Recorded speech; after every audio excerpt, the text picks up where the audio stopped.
দেখো on killing tree, ঠিক আছে। তো গাছ তো গাছ, ট্রিও তো গাছ, কিল করা আরে, ঠিক আছে। তো এখানে প্রথম প্রশ্ন করছে, দেখো can a simple jab of knife, হ্যাঁ, কিল এ ট্রি, হোয়াই নট।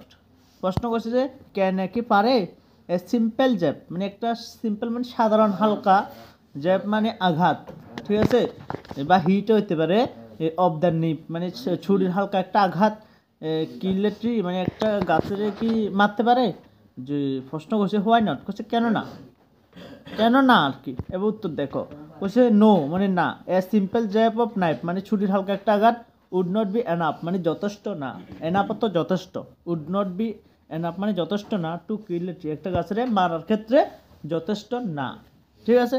কেন দেখো, a tree can heal itself in due course of time by oozing out the liquid secretion. If it is not uprooted totally, it refuses to die. So a simple jab of knife cannot kill a tree. ঠিক আছে। তো এ tree মানে একটা গাছ, can মানে পারে, hill itself মানে নিজে নিজে ঠিক হয়ে যেতে পারে, ইন ডিউ টু কোর্স মানে তার ওই মানে যে শারীরিক গঠন মানে শারীরিক গঠন বা জীবন চক্রিয়া চলাকালীন, হ্যাঁ, জীবন চক্র মানে জীবন প্রক্রিয়া চলাকালীন সময়ে, হ্যাঁ, অফ টাইম মানে in due course of time মানে তার জীবন প্রক্রিয়া চলাকালীন সময়ে, বাই ওয়েজিং মানে ক্ষরণের দ্বারা, আউট অফ লিকুইড মানে তলরসকরণের দ্বারা সে ঠিক হয়ে যেতে পারে। প্রথম সেন্টেন্সটার বাংলা এইভাবে যে ট্রি মানে একটা গাছ, ক্যান মানে পারে, হিল মানে নিজে নিজে পরিপূর্ণ ঠিক হয়ে যেতে পারে, ইটসেলফ মানে নিজে নিজে, in due to course of time মানে তার জীবন প্রক্রিয়া চলাকালীন সময়ে, বাই মানে দ্বারা, ওয়েজিং আউট লিকুইড সিক্রেশন মানে তার শরীরের যে তরল ক্ষরণটা এটার দ্বারা, রসক্ষরণ, লিকুইডের তো রস আর সিক্রেশন তো ক্ষরণ, ঠিক আছে। ওয়েজিংয়ের তো মানে একদম সেরে ফেলতে মানে সেরে উঠতে পারে, ঠিক আছে, ক্ষত থেকে আর কি। তারপরে দেখো ইফ মানে যদি, ইট ইজ নট আপরুটেড মানে একবারে রুট তো শিকড়টা পুরোপুরি উড়ে না ফেলা, আপরুটেড না করা হয় টোটাল মানে পুরোপুরি, তাহলে ইট রিফিউজ টু ডাই তাহলে এটা মরণটা সে ফিরে দিতে পারবো গাছটা।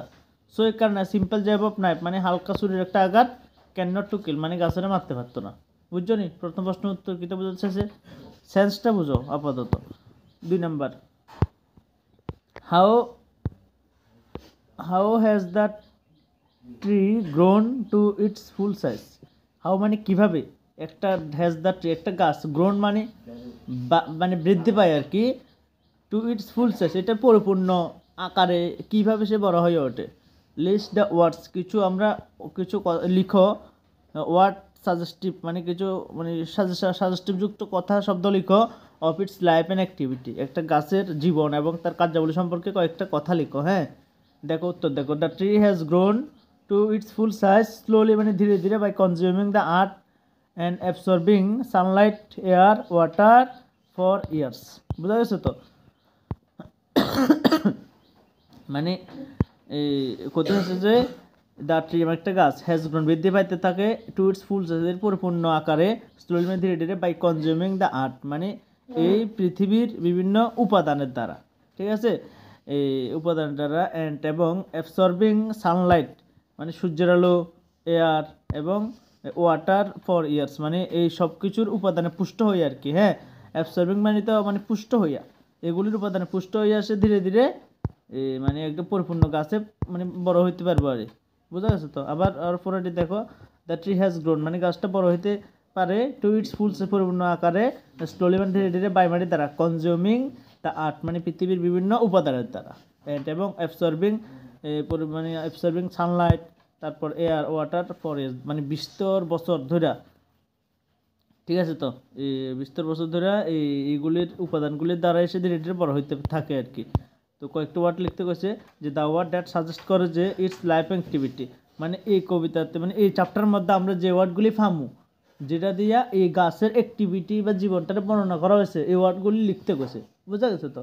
লেখো দ্য ওয়ার্ড শব্দগুলি, দ্যাট যেটা নাকি সাজেস্ট মানে নির্দেশ দেয় যে ইটস লাইফ অ্যান্ড অ্যাক্টিভিটি, এটা জীবন এবং কার্যাবলী সম্পর্কে। সেটা হলো 1 number consuming, rising, feeding, absorbing. Consuming, rising মানে তো বেড়ে ওঠা, ফিডিং মানে ফিড খাওয়া, ঠিক আছে, অ্যাবসর্বিং। তো এবার পরের লাস্ট 3 নম্বর কোশ্চেনে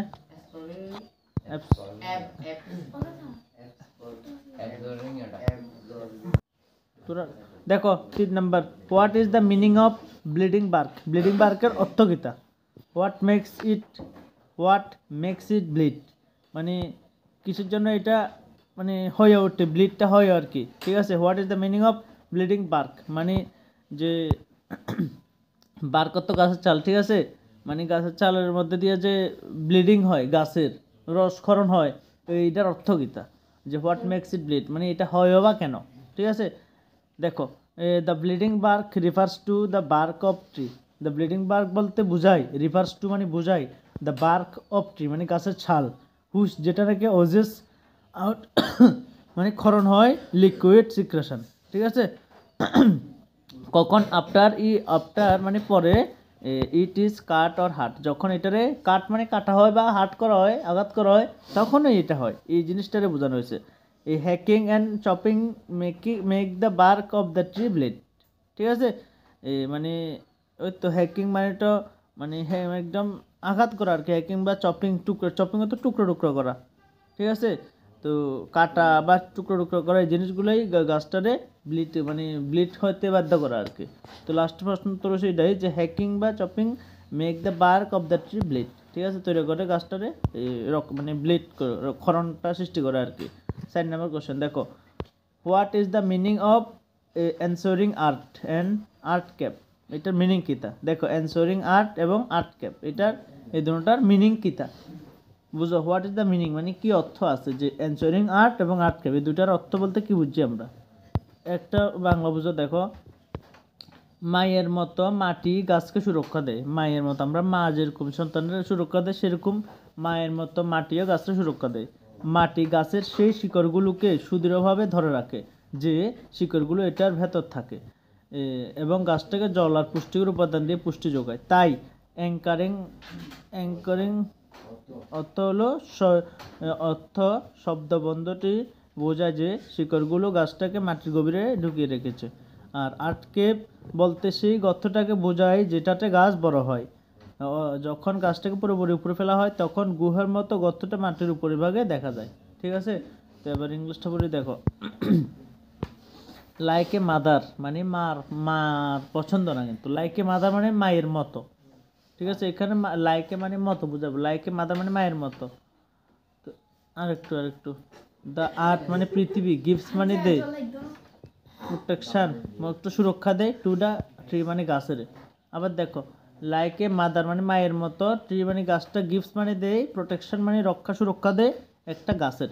the earth anchors the root of the tree that, যেটা নাকি লাই ইনসাইড ইট, ঠিক আছে, মানে ধরে রাখে আর কি। দ্য আর্থ মানে পৃথিবী, এনচোর্স মানে একদম সুদৃঢ়ভাবে, রুটস মানে শিকড়গুলো ধরে রাখে, অফ দ্য ট্রি গাছের, ড্যাট যেটা নাকি লাই ইনসাইড ইট মানে এটার মাটির ভিতরে থাকে আর কি, যে জিনিসটা লাই মানে ওই ঘুমায় থাকে না, লাইং, এইটার থেকে লাইটা আসে, যে এটা যেটা নাকি থাকে ভিতরে মাটির নিচে থাকে, এই জিনিসটারে একদম আঁকড়ে ধরে রাখে। তাহলে পৃথিবী অ্যানচোর্স মানে পৃথিবী বলতে মাটিটা বোঝাচ্ছে, অ্যানচোর্স মানে ধরে রাখে সুদৃঢ়ভাবে, রুটস মানে শিকড়টারে অফ দ্য ট্রি গাছের, যেটা নাকি লাইন সাইড দ্য ট্রি, এবং nourishes the tree with water and nutrients, ঠিক আছে।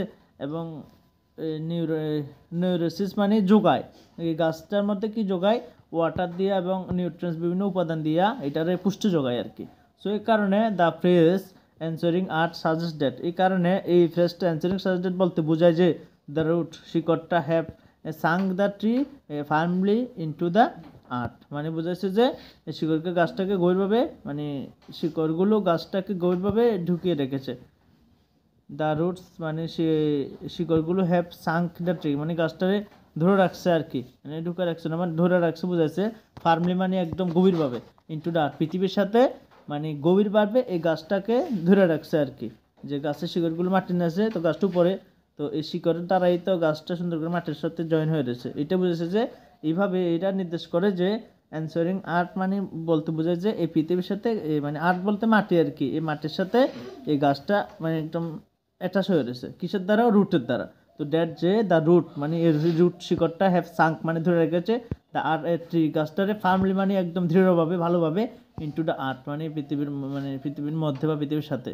তো আরেকটা প্রশ্ন, আর্থ ক্যাপ মানে আর্থ ক্যাপ বলতে বোঝায় রেফার্স টু দ্য হোলো, হোলো মানে ওই যে ছিদ্র আর কি, যে গর্তের মধ্যে আছে ইন হুইচ যেটার মধ্যে ট্রি গ্রোস মানে গাছটা বড় হইতে আছে এটারে বোঝাচ্ছে। হয় যখন ট্রি আপরুট, যখন একটা গাছরে আপরুট করা হয় পুরোপুরিভাবে, টোটালি মানে পুরোপুরিভাবে, দিস ক্যাপ এই ক্যাপটা লাইক হলো মানে ছিদ্রের মতো, ইস ফাউন্ড মানে দেখা যায় on the surface of earth পৃথিবীর উপরে তলে, সারফেসের তো উপরে তলে দেখা যায় আর কি। ঠিক আছে।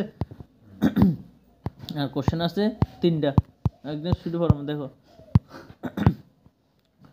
What does the poet mean by strength of the tree exposed মানে গাছের শক্তি মানে এক্সপোজড রয়েছে মানে মানে আর মানে একদম অসুরক্ষিত হয়ে গেছে আর কি। এটার বলতে কি আমরা কি বুঝছি দেখো, the strength of the tree গাছের শক্তি ইজ ইটস রুটস, গাছের শক্তি বলতে বোঝায় যে এটার শিকড়টাই, শিকড় শক্ত থাকবে মাটির সাথে গাছও থাকবে, নাহলে গাছ পড়ে যাবে।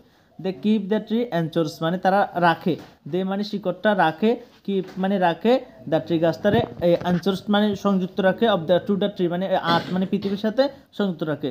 দে প্রোভাইড তারা সরবরাহ করে, শিকড় সব শিকড়ের কথা কইতে আছে কিন্তু হ্যাঁ। তো তারা প্রোভাইড মানে সরবরাহ করে দ্য ট্রি গাছের উইথ নিউট্রিয়েন্টস বিভিন্ন উপাদান দেয়। সো এই কারণে হয় ইন দ্য ট্রি যখন একটা গাছ ইজ পুলড আউট মানে তুলে নেওয়া হয় আবার পৃথিবী থেকে, দিস রুট আর এক্সপোজ তখন এই শিকড়গুলো একদম অসুরক্ষিত হয়ে যাবে। দে নো লঙ্গার তারা আর পারে না হাইট লুকে রাখতে ইন দ্য আর পৃথিবীর সাথে এনজয়িং ইটস প্রোটেকশন মানে যে তার যে সুরক্ষাটা এটা তারা লুকে রাখতে পারে না। ঠিক আছে, বুঝা যাচ্ছে সহজ না এটা। তো এবার আরেকটা কোশ্চেন 6 নাম্বার দেখো, what finally kills the tree মানে কোন জিনিসটা ফাইনালি একটা গাছের হত্যা করে। দ্য দেখো দ্য ট্রি ইজ কিল্ড মানে গাছটা মানে মানে মারা হয়েছিল হয় যখন মারা হয়েছিল বুঝাবো, কারণ এটা passive voice. The tree is auxiliary ভার্বের পরে ভিতরি আছে। ঠিক আছে, তো গাছটাকে মারা হয়েছিল যখন ইট ইজ আপরুটেড যখন এটাকে একবারে উপরে তোলা হয়েছে, এবং ইটস রুট এবং যখন এটা শিকড় আর এক্সপোজড এটাকে অসুরক্ষিত দেওয়া হয়েছে সানলাইট সূর্যের আলো বা এয়ারের মধ্যে, একদম এক্সপোজ করে দিছে, একদম মেল্লা দিছে সবের সামনে। ঠিক আছে, তো এক্সপোজ কয় না মানুষে এক্সপোজ করছে মানে এক্সপোজ মানে প্রকাশ করে দিছে আর কি, উঠে লেছে। তো টু আপরুটেড এ ট্রি গাছের কারে যে এই মানে উল্টাই লেছে, it is to be tight with a rope then a pulled with jerk মানে তখন এটারে মানে একদম মানে তুলেছে আবার এমন ঝাঙ্গা টাঙ্গা দিছে না। তো its root eventually withered and became brown then a tree dies. To uprooted a tree ঠিক আছে, মানে একটা গাছটারে উড়ে আপরুট করতে হলে কী করতে হবে, it is to be tight মানে টাইট অর্থ বাঁধতে হবো মানে বাঁধতে হবো, উইথ মানে দিয়ে রোপ মানে একটা দড়ি দিয়ে বাঁধতে হবো, অ্যান্ড এবং দেন মানে তারপর পুল্ড মানে টান দিতে হবো, উইথ এ জ্যার্ক মানে একটা হেঁচকা দিয়ে টান দিতে হবো। হ্যাঁ মানে না হঠাৎ করে একটা হেঁচকা দিয়ে টান দিতে হবো আর কি ফট করে। হ্যাঁ, তো ইটস রুট এটা শিকড়গুলো এভেনচুয়ালি ধীরে ধীরে ওয়েদার মানে একদম মানে মানে চেঞ্জ হয়ে যাবে গই, এবং বিকাম হয়ে উঠবো ব্রাউন মানে ব্রাউন কালার হয়ে উঠবো। ঠিক আছে, দেন তারপর ট্রিটা মারা যাব। ঠিক আছে, তো তারপরে লাস্ট কোশ্চেন দেখো 7 number, what is the most important thing to do while killing a tree. What is the একটা এটার উত্তর হচ্ছে একটা গাছ লাগাতে হবে মনে হয়, নতুন একটা গাছ লাগানো দরকার আর কি। যে what is the most important thing মানে কোন একটা গুরুত্বপূর্ণ জিনিস ড্যাট যেটা নাকি টু ডু মানে করা উচিত যখন হোয়াইলে কিল ট্রি একটা গাছ মারা হয় তখন আমাদের কী জিনিসটা করা দরকার, বাংলা বুঝো ইংলিশটা বাংলা বুঝুন দরকার। What is the most important thing কি একটা গুরুত্বপূর্ণ জিনিস, টু ডু মানে করা উচিত, হোয়াইল মানে যখন কিলিংয়ে একটা গাছকে কিলিং করা হয়। তো বাংলা বুঝো যে একটা গাছের শিকড় যতক্ষণ মাটির মধ্যে এইরকম একই রকমভাবে থাকে ততক্ষণ গাছটাকে মারা যায় না। তো তাই গাছকে মারার সময় সবচেয়ে গুরুত্বপূর্ণ কাজ হলো এটা নিশ্চিত করা যে শিকড়টাকে মাটির ভেতর থেকে টেনে বের করে এনে রোদে আর বাতাসে খোলা অবস্থায় রাখা হয়েছে। তো যখন এটা শুকিয়ে বাদামি হয়ে যায় শক্ত হয়ে যায় গাছটা মরে যায়। তো একটা গাছকে মারার সময় সবচেয়ে গুরুত্বপূর্ণ কাজটা কি মানে এখানে মানে নেগেটিভভাবেই কথাটা কইছে মানে এটার আমি যে সেন্স করছি এটা না, মানে বুঝতে চাইছে যে গাছের মারতে হলে কি করতে হবে। হ্যাঁ, এটা বোঝাতে চাইছে একটা গাছের মারতে হলে কেমনে মারতে হবো, কি করতে হবো, যে what is the most important thing, কোন জিনিসটা করতে হইব যখন আমরা গাছ মারব। এটার দুটো সেন্স হয়। যদি একটা সেন্স বোঝাচ্ছে গাছের কেমনে মারতে হইব, তাহলে তো একদম শিকড় যতক্ষণ মারতে থাকবে ততক্ষণ গাছটা মরতো না, মাটির উপর উঠে এরি শুকাই এরি রোদেতে দিলে বাদামি হয়ে গেলে তখনই মরবে, এটা বোঝাতে চাইছে। আর যদি কি করতে পারি, কি করা উচিত আমাদের উচিত বুঝালে, তাহলে একদম নতুন একটা গাছ লাগাতে হবে, এটা বোঝাবো। হ্যাঁ, তো এ tree can not be killed, মানে একটা গাছ মারা যেত না অ্যাজ লং অ্যাজ, যতক্ষণ না পর্যন্ত ইটস রুট রিমেইন, এটার শিকড়গুলো থেকে যাব ইনট্যাক্ট ইনসাইড দ্য আর্থ, এই পৃথিবীর ভিতরে। সো এই কারণে হোয়াইল কিলিং এ ট্রি, যখন একটা গাছ মারো আমরা, the most important thing to do is to ensure, আমরা শিওর হতে হবো যে রুট ইজ পুলড আউট, মানে শিকড়টা বাইরে এসে অফ দ্য আর্থ পৃথিবীর মধ্যে, এবং লেফট ফিরে হচ্ছে এক্সপোজ, মানে মুক্তভাবে টু সান এয়ার এবং আলোর মধ্যে। ঠিক আছে, তো হোয়েন ইটস বিকাম ড্রাই, যখন এটা শুকায় যাব, ব্রাউন কালার চেঞ্জ যাব, হার্ড শক্ত যাবে, দ্যাট ট্রি ডাইস, তখন গাছটা মারা যাব। ঠিক আছে, বোঝা গেছে তো। তো এবার ওয়ার্কবুকের এটি 1 মান। ঠিক আছে, এই 4টা, যে 1 নাম্বার হ্যাঁ যে what is to be done to kill a tree, তারপরে which is the most sensitive part of the tree, তো why is the root of the tree white and wet, how does the tree grow. একদম দেখো, what is to be done to kill a tree, মানে কোন জিনিসটা গাছের কিল করতে হলে কী করতে হবে। 2 number, which is the most sensitive part, মানে একদম আমাদের শরীরের একটা কোন সেন্সিটিভ অঙ্গ গীতা আছে। ঠিক আছে, মানে কোন যে দেখলে ধরলে আমরা সেকেন্ডে করতে পারি, সেন্সিটিভ থাকে না, সেন্সিটিভ অঙ্গ গীতা আছে। যে why is the root of the tree white and wet, মানে কেন গাছের শিকড় সাদা হয়ে যাবে এবং একটু মানে ওয়েট হয়ে যাবে, ভারী হয়ে যাবে। তো how does the tree grow, কেমনে গাছ একটা বৃদ্ধি হয়, এরকম করে হয় গাছ কেমনে বৃদ্ধি হয়, এই যে কোশ্চেনটা একটু আগে পড়াছি। ঠিক আছে, এটার মানে ধীরে ধীরে পৃথিবীর প্রকৃতি আলো বাতাস সব কিছু পাইয়া বড় হয়। তো মোটামুটি এই কোশ্চেনটি শিখলে মিলে লিখতে পারবা। ঠিক আছে, ধরলো কথা।